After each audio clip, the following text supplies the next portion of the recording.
حضرت داؤد تسبیح کرتے تو پہاڑ بھی تسبیح کرتے۔ داتا علی اجمیری نے ایک بات لکھی ہے، کہتے ہیں کہ حضرت حبیب بن اسلم رائی تھے، داتا صاحب نے 1000 سال پہلے لکھا ہے۔ وہ کسی سے ملتے نہیں تھے، دوپہر کے وقت بکریاں لے کے جنگل میں چلے جاتے، ملتے نہیں۔ ایک بندہ بڑی دور سے آیا، کہنے لگا میں نے ملنا ہے۔ انہوں نے کہا بابا اس ٹائم نہیں ملتا۔ کہنے لگے اللہ کا بندہ ہے نا، تھوڑا ناراض ہی ہو جائے گا۔ کہتے میں پہاڑ کے پیچھے گیا تو میں نے عجیب نظارہ دیکھا کہ بابا جی مصلی پہ بیٹھے ہیں اور ایک بھیڑیا ان کی بکریاں چرا رہا ہے۔ بھیڑیا وہ کھایا کرتا تھا، آج چرا رہا ہے۔ کہتے ہیں بڑا حیران ہوا۔ بابا جی کہنے لگے اس وقت کیوں آئے ہو؟ تو میں نے کہا حضور اگر آ گیا ہوں تو مہربانی کریں۔ میں نے فوراً کہا یہ بھیڑیا بکریاں چرا رہا ہے۔ فرمانے لگے جب سے میں نے رب سے صلح کر لیا نا، ساری مخلوق کی مجھ سے صلح ہو گئی۔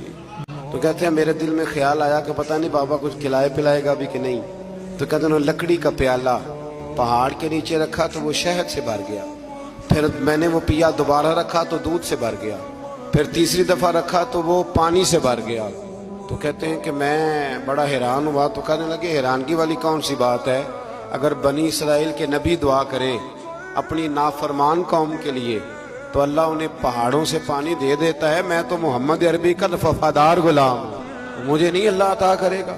یہ میں ساتھ ساتھ بزرگوں کی باتیں اس لیے کرتا ہوں، جب بنی اسرائیل کا ذکر آتا ہے کہ میرے نبی پاک نے فرمایا علماء امتی کا انبیاء بنی اسرائیل، میری امت کے علماء اولیاء بنی اسرائیل کے نبیوں کی طرح ہوں گے۔